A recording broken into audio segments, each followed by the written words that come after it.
Hello, I'm Paul Stainton. I'm a local journalist and I'm with Adrian Chapman today, and we're here to talk about Think Communities and how that impacts on communities, that approach impacts on communities across Cambridgeshire. So Adrian, you've got Cambridgeshire listening and watching. What do you want to say? Where do you want to start? Fantastic. Thanks, Paul, and thanks for seeing me today. And can I just start by saying hello to everybody on this our inaugural digital conference. We're testing new ground here, and it feels great actually to be able to do something at least that feels like we're getting people together. So hello to everyone. And I guess I want to start by saying, as you heard already from Gillian this morning in her address, a huge thank you actually from the bottom of my heart to all of the colleagues that are with us today and those that are going to watch the event afterwards. So you know what we've faced really in Cambridgeshire is unprecedented, as it is in the rest of the country and the world, and I'm just so hugely proud actually of the amazing response that we've seen from parish and town councils and community organisations. In most cases, you know, people didn't wait to be asked. They simply stepped forwards and said, yeah, we're going to get out there, we're going to support our neighbours, our friends, our relatives, and have in no doubt at all have absolutely saved lives and helped keep our public services motoring. So just a huge privilege to be part of that. I mean, I'm paid to do what I do, and I never take that for granted. But I am in awe of what parish and town councils have achieved over the last few months. We're not there yet either, so we're kind of really rallying people today to stay with us and keep focused. We've got to continue with this battle. People's lives across Cambridgeshire have changed, undoubtedly, and who knows, they may have changed forever.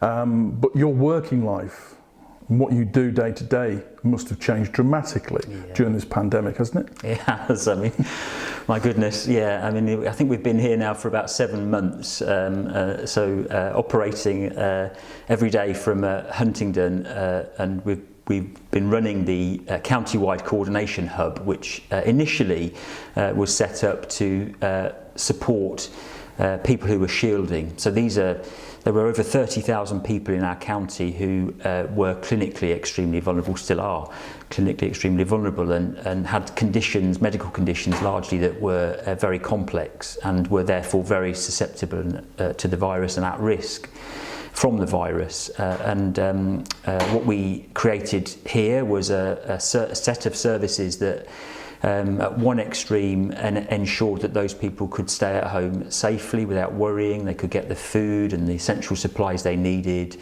practical help, things like dog walking and household chores that we take for granted, day in, day out, right through then to much more targeted support for people who were starting to feel really isolated, fairly lonely, perhaps didn't have family. If they did, they didn't want the family to come into their homes.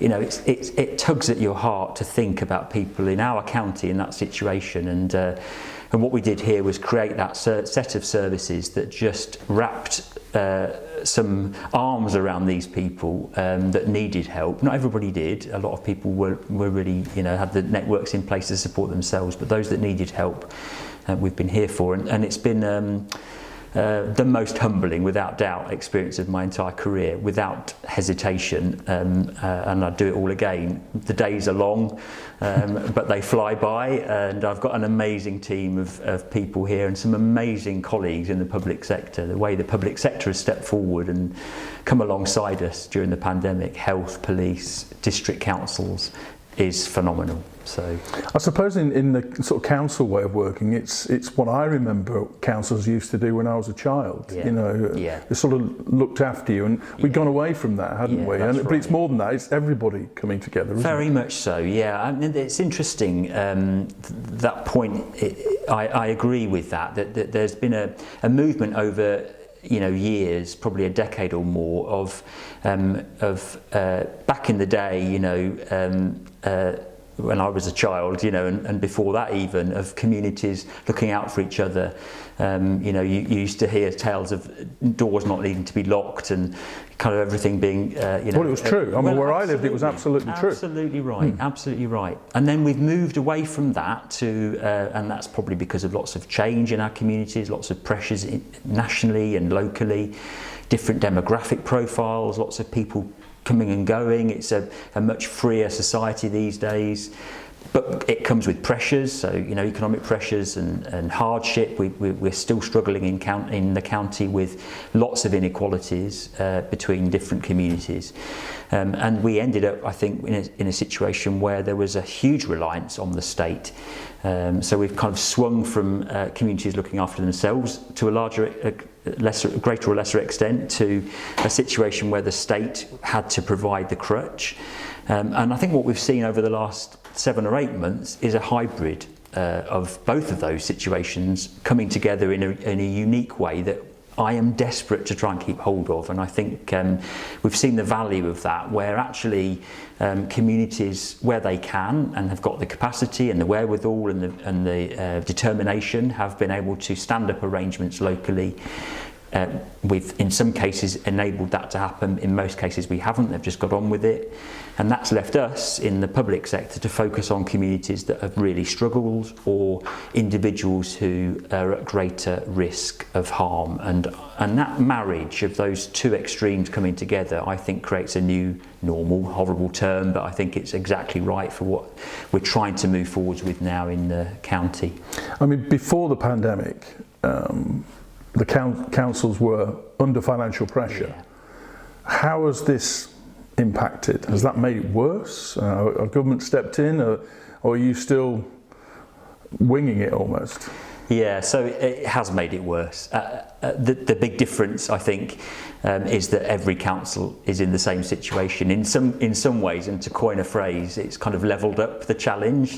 So all tiers, all types of council, and I'm including, I think, my parish and town council colleagues in this, but certainly district councils, unitary councils, the county council, have all seen unprecedented pressure in finances, and that's come about either through loss of income, because some of the normal traditional things where we generate revenue have fallen off, but it's also, and more importantly probably, as a result of increased demand. So more people needing to come to the local authority for help and support.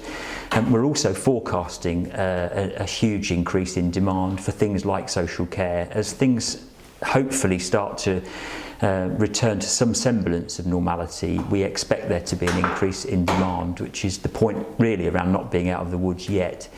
So the pressure is millions and millions of pounds. We're really grateful for the support we've had, financial support we've had from central government. Recent announcements, conference will know, government announcements recently around further payments to come down to local government. We don't know the detail of that yet, but there is significant financial pressure, and that is in some ways quite motivating. It means we've got to do something different. We can't carry on doing what we were doing before. We certainly can't carry on with what we're doing right now because it's unaffordable. But we know we've got to do something different because people out there are struggling, and the impacts of the pandemic are going to hit the county for a long time to come. So last year, Adrian, you talked at conference about this Think Communities approach, and I suppose, in a way, the Think Communities idea has been exacerbated by COVID, hasn't it? Very much so. Yeah, so we spoke last year, we joined on the platform with some colleagues from the voluntary and community sector and from health, and one of our district council colleagues, about the need to start to rethink the way public services are organised. We described a situation in Cambridgeshire where generally our residents rightly shouldn't be concerned with who is providing their services. They just need the services that they need, and we were faced with a situation where we've got well over 200 town and parish councils all doing amazing work, I should add, 5 district councils, a county council, and then a combined authority. And for us, even whose day job it is to navigate that kind of environment, it's really hard to work out who we need to speak to. How anybody out there that just needs to know they're living in a safe, cohesive, economically viable society that has got good education, good housing and good infrastructure is beyond us. So we talked a lot then at conference about that challenge, that ambition. I think on reflection, we talked a lot of theory, and the ideas were there. But my goodness, has that theory been tested during the pandemic? And I don't want everything to be about the last 8 months, but the last 8 months have been a real testing ground for, I think, Communities' approach. The way that communities have come together, as I've said, for a start, but also the way partners have come together as a group of partners, both across the public sector and the voluntary community and faith sectors. We now egos have been left at the door in many ways. We can have honest conversations. There doesn't feel like there's any need to skirt around the edges. You can be quite blunt with each other. Has that happened quicker though because of COVID? Because people have been definitely pushed together and made aware of their place and how important their role is. Yeah, I couldn't agree with you more. I mean, it's absolutely brought it to life in real time. It's turbo boosted, really, the Think Communities approach. There aren't many great features, frankly, coming out of the pandemic, let's face it, but certainly one of those, and the legacy that I hope it will leave going forwards, is just that this has thrown us together in real time. We've had to cut aside all of the nonsense and bureaucracy that often gets in the way and just get on with making decisions quickly, at speed, safely, getting the support behind us and making things happen. Desperate to make sure that continues as a principle. It's too magical not to allow that to continue.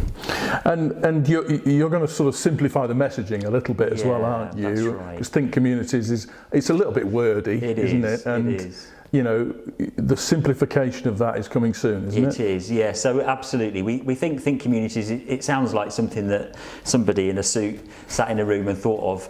That wouldn't be far off the truth, really. It's nice suit, though. Thank you very much. Thanks for noticing that. The reality is, it doesn't really mean anything, I think, to most people. If even after 18 months of talking about Think Communities, we're still having to explain it to people. Something's not quite right, and it really isn't rocket science. It is all of the features we've seen during the pandemic: quick decision making, partnership working, data sharing, enabling communities to do what they feel they want to do because they know best. So we are keen to hear Conference's view on a new term that just describes Think Communities more practically, and that term is Cambridgeshire Local. We think that describes that this is about our county. Whatever happens nationally and internationally, it's about us distilling that message down to a local level, Cambridgeshire first and foremost, and local, implying that even then, this is about the most local form of delivery and support that we can provide. We have worked with partners over the last few months to think differently about boundaries even, and the way that we structure ourselves. And most of the boundaries that I have to work to, whether that's a county council boundary or a ward boundary or a division boundary, don't make sense to people. They're really lines on a map. Whereas often a parish boundary does make sense. It does tend to be the foundation of a natural community, or even 3 or 4 parish councils brought together into a geography that makes sense to a group of communities. And it's as local as that. We want to bring services down to that most local level and end up with a really nuanced approach to supporting what's happening on the ground, supporting communities to carry on looking out for each other, and then us coming along as statutory services and with our partners to provide value where we can provide value, and really look out for people that need our help and get the country and the county back into a positive trajectory going forwards. So it's new branding, but the idea is the same, isn't it? For everybody to play their part and come together, which, as we've said earlier, they've been doing. I suppose the hope is that whatever happens with COVID, and hopefully it goes away, if it does go away, people keep joining forces like that. Very much so. And I believe they will. I believe there is, it's incredibly motivating. I mean, you've seen it yourself in the work you've been doing for us over the last few weeks. Some of the examples of the incredible effort that's been delivered by our communities, parish and town councils and many others is heartwarming, but also hugely motivating, and we've seen a real vigour and vim from people that really want to carry on with this. But I'll tell you why it's important. We have, as I mentioned earlier, started to look ahead at the consequences, the longer term consequences of the pandemic on our citizens and our communities. And when I first looked at the data and read the report, it really felt like it was almost like a cannonball had been fired at my stomach, and it kind of really, it took my breath away. We were looking at the consequences of the pandemic long term on certain groups, so older people, black, Asian, minority ethnic people, people with complex health conditions, who you would expect perhaps to have a long-term effect caused by a pandemic. But then when you start to add in the consequences on young people who have missed, in many cases, months of education, the way that will play out in terms of their ability to secure employment, the number of people that are going to be impacted at the point furlough ends. There are some new arrangements, of course, coming in, but we know there's going to be an economic impact. The number of universal credit claimants in our county has shot up. In some parts of our county, 200 or 300% increases in universal credit claimants. And the impact of that going forwards is really going to be here for some time. We've looked at what the data tells us, and some of the challenges that our residents will face, might be resolved in the short term. People might well find new employment. Communities might well hold it together. But actually a lot of the impacts will be longer term, and one of my pleas today to conference is that they do stay with us on this journey. I mean, the sterling effort they've put in, mostly voluntarily, I have to say, is remarkable, but we really aren't there yet, and I think between us we've got a really great chance to get Cambridgeshire back to its full potential sooner rather than later, but we need to do it together. I mentioned, you mentioned earlier about the films I've made going around the county with villages and parish councils and district councils, and what's been heartwarming for me is seeing people who perhaps, even a year ago, 2 years ago, would have been isolated and nobody visiting them. The joy on the faces of those people, because they have been visited, they are now much more part of the community. That's important as well, isn't it? It's vital. I mean, the way people feel about where they live, we're the same. We're all human beings, and I think most of us want to be in a place that feels safe and feels connected. You may not feel you want to go out and engage with every community group that's in your town or village, but actually knowing it's there, and knowing that there are people around you that have got your back, that are looking out for you, that are trying to keep the place safe, that if you do need help, people will be there to support you. That's what we've seen time and time again through the pandemic, and again it has been really exemplified, I think, through COVID, the fact that people who were so afraid to go outdoors and so isolated were provided with a steady stream of well-wishers, but also food being delivered, little treats. These things have absolutely changed people's lives, and we can't sit today and give a great big spreadsheet that shows the amount of money saved, for example, and how many people were kept out of hospital, but my goodness, between us we know that's exactly what happened. The very complex needs of people in our county have been so well served by the response that was stood up by our communities, and we've kept the system going, we've enabled the health system to carry on, we've kept our social care colleagues focused on where they need to focus, and it's been remarkable. So Adrian, we've talked about many of the positives that have ironically really come out of the COVID pandemic, and that sense of community being brought back, people helping each other. But there could be an impact, couldn't there, on town and parish councils and district councils going forward. How do we mitigate that and help them with that? Yeah, I think you're absolutely right. I mean, again, it's kind of easy for me to sit here and kind of present all of the challenges that the county council faces around demand, but every one of the demands that we face as a council, so somebody coming to us for the first time for help because they're a victim of domestic abuse as a result of being locked down with a violent partner, for example, or every child that needs to be sadly taken away from their family for their own safety, or every adult, older person that needs to come to us for help with a care package. They live in a community, and the effect of that isn't just on the county council. The effect of those challenges sits at street level, and the way that those pressures and demands and impacts play out in a community have such a bearing on the way that community hangs together. Again, to just use the example of the pandemic, what we've seen is how parish and town councils have stretched a hand out to those people. Often in really difficult circumstances, often parish and town councillors and volunteers aren't trained to handle situations like that, but they've not shied away from it either, and they've sought professional advice. And I think those kinds of pressures will play out at the local level. It will have an impact, I believe, on town and parish councils' ability to focus on the things that really matter. And it might require town and parish councils to think differently about what their priorities are.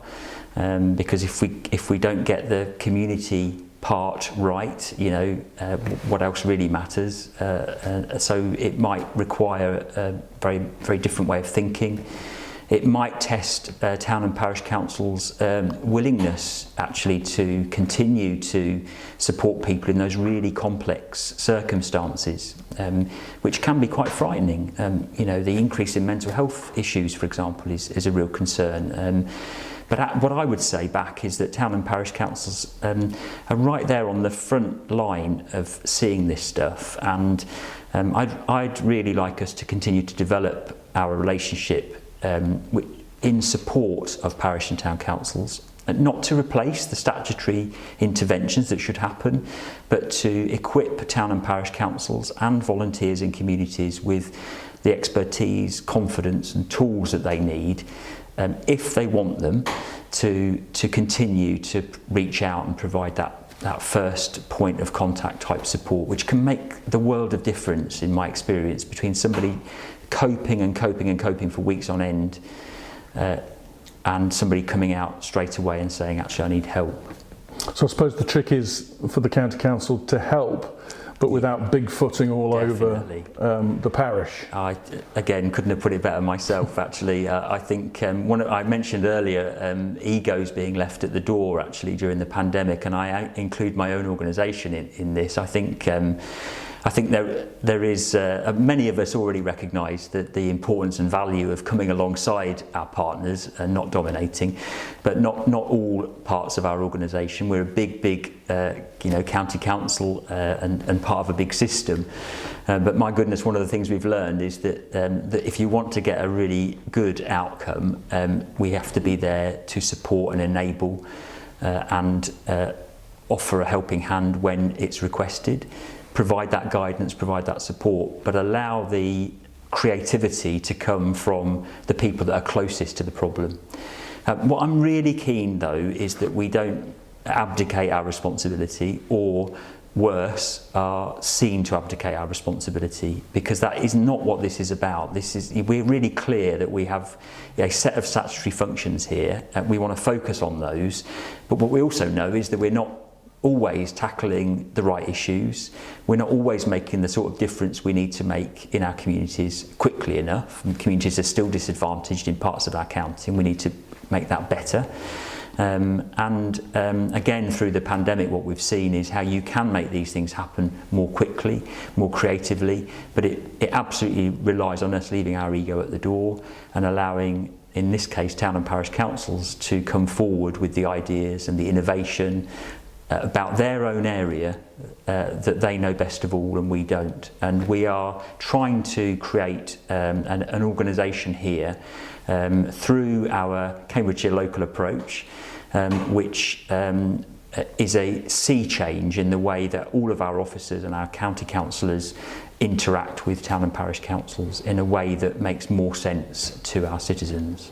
You mentioned partnerships and working alongside parish councils and organisations, and you've been doing that with Capalc as well, haven't you? That's been quite important. It's been vital, actually, and I want to just pay tribute, if I may, to Capalc, who have been exemplary during the pandemic. I think they've provided some continuity for the county council in terms of engagement with a very diverse sector, well over 200 town and parish councils. And you know, I'm aware that not every parish and town council is a member of Capalc, but the Capalc wisdom has been exploited in a positive way by me and my colleagues to ensure that we are thinking all the time about the way parish and town councils might behave and respond to some of the challenges we face. Capalc has gone through, as most people will be aware, a period of change. There is a new chief executive. She's been in post now for a little while. Penny, who is making some remarkable inroads, I think, into changing the philosophy and the outlook of Capalc and the services that Capalc provides. Along with Cambridgeshire Acre, we formed a really strong relationship, one that I know will be to the benefit of our residents, and I hope that town and parish councils will already be seeing the benefit of Capalc and the role it plays, but also will, if they don't already, start to see that coming to the fore over the coming weeks and months. They're a very integral part of our solution for the problems that our town and parish councils are facing and our residents are facing as we recover from the pandemic. Just finally, Adrian, if we get this right, whether you call it Think Communities or you call it Cambridgeshire Local, I'm sure it's going to be Cambridgeshire Local. If we get this right, how will Cambridgeshire look? How will it feel going forward? And I know you can't understand whether COVID is going to be here or not in the future, but you know, how can this approach change, alter Cambridgeshire for the better? So in some ways, I think people out there living a life in Cambridgeshire probably won't feel a huge difference. You know, if you're in a household, an individual or a family, and you're in a community where you already feel integrated and part of something, and you're getting your bins emptied and the dog poo is getting cleaned up and the roads are relatively pothole free. These are always controversial things to mention to communities, of course. Everybody's got a very different view about those services. But if you're in that situation, you know, Cambridgeshire Local, what you'll feel and see is probably a continuation of that. But that's important because the risk here is if we don't do something different, those things will start to retreat because we won't be able to afford to keep those things moving and for the county council to support communities to stay together because the focus will be on recovery. I think where it's going to play out much more visibly and overtly is in communities that and individuals that are going to be struggling and already are struggling. Were struggling before the pandemic hit, and that number has grown. And unless we do something radically different, it will continue to worsen for those people. And I don't want to be, I don't want my legacy to be at the end of my career that we weren't able to recover from this situation, but moreover that we weren't able to deal with what we were dealing with before the pandemic and turn that around as well. So the fortunes of people who are living in quite deprived communities and perhaps don't have a positive outlook on their lives and don't have the opportunities that many of us have got. You know, we've got a duty to get those back where they should be. We want to take this forward in a very localised way. One of the things we're thinking is to create 28 areas of our county that cover the whole of the county, but allow a focused approach in 28 different ways if necessary, because some of those 28 areas will be the former. They'll be relatively comfortable, they'll be coherent and cohesive, they'll have employment opportunities and might need a very light touch intervention, if any. Whereas some of those 28 will be very different and in a place where they need much stronger support, and where parish and town councils need us to come alongside them in a much stronger way.